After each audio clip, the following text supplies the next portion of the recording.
Telangana DGP ఎదుట భారీగా మావోయిస్టులు లొంగిపోయారు. ప్రస్తుతం డీజీపీ మాట్లాడుతున్నారు. లైవ్ ద్వారా చూద్దాం.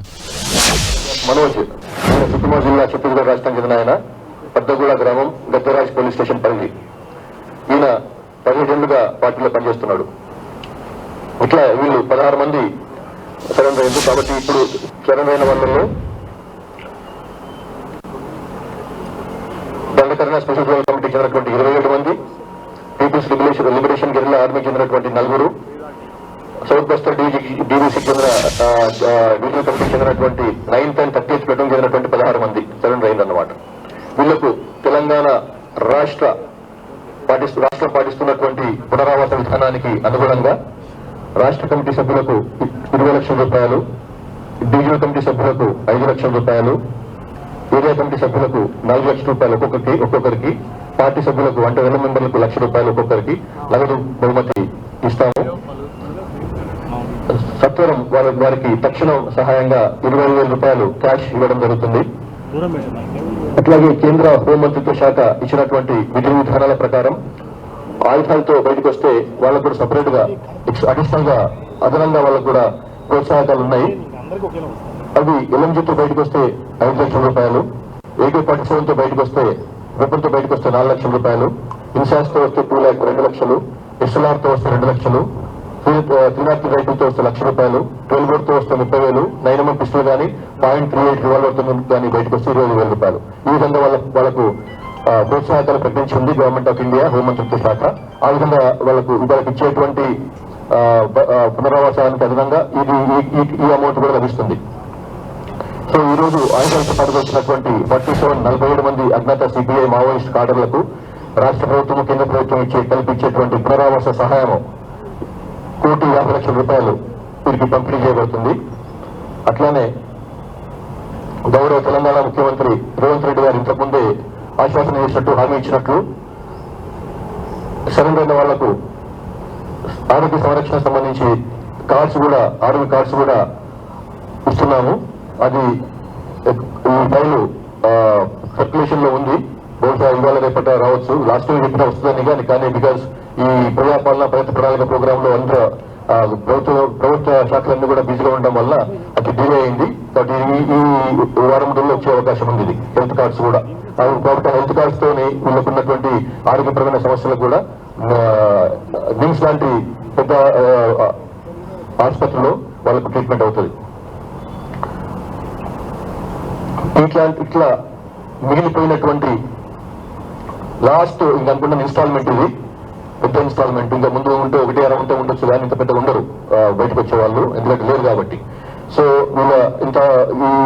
దీంట్లో వీళ్ళందరినీ బయటకు తీసుకురావడంలో అత్యంత సమర్థతతో పనిచేసినటువంటి స్పెషల్ ఇంటెలిజెన్స్ బ్రాంచ్ అధికారులు, వాళ్ళకి నాయకత్వం వహిస్తున్నటువంటి సుమతి గారు, అట్లానే దీనికి గైడ్ గా ఉంటూ ఎస్ఐబి ఇంటెలిజెన్స్ ని చక్కగా ఉపయోగిస్తున్నటువంటి గ్రేవెన్స్ సిబ్బంది, వాళ్ళ నాయకుడు అనిల్ కుమార్ గారు, వీళ్ళని ప్రోత్సహిస్తున్నటువంటి అడిషనల్ డీజీ ల్యాండ్ ఆర్డర్ గారు, DG law and order Mahesh Bhagwat గారు, అట్లనే additional DG intelligence Vijay Kumar గారులకు నా సంపూర్ణమైనటువంటి అభినందనలు.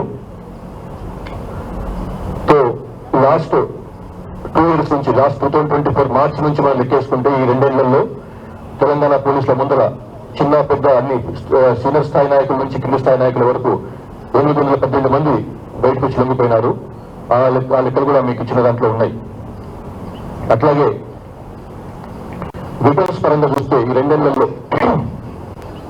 2024లో 36 వెపన్స్ తోని వీళ్ళు బయటకు వస్తే 25లో లాస్ట్ ఇయర్ 60 వెపన్స్ వచ్చినాయి. ఈ సంవత్సరం 238 వెపన్స్ తోని బయటకు వచ్చినారు.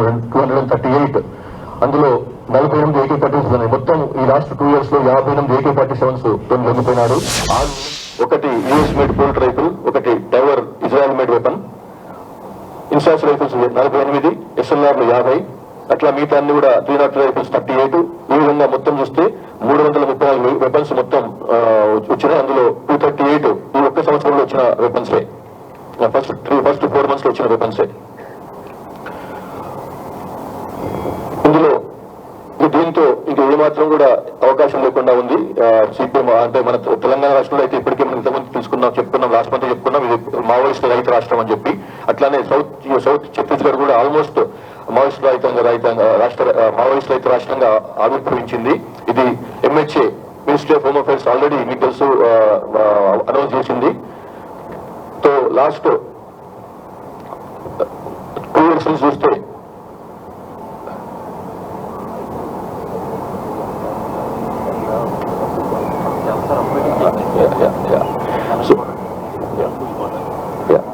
ఈ 23 నుంచి 125 మంది ఉన్నటువంటి అజ్ఞాత మావోయిస్టు తెలంగాణ నుంచి ఈ రోజుకు 2026 వచ్చే వరకు నలుగురు మిగిలిపోయినారు. అంటే 125 నుంచి 4కు దిగజారిపోయింది లాస్ట్ 2 years లోనే వాళ్ళ సంఖ్య.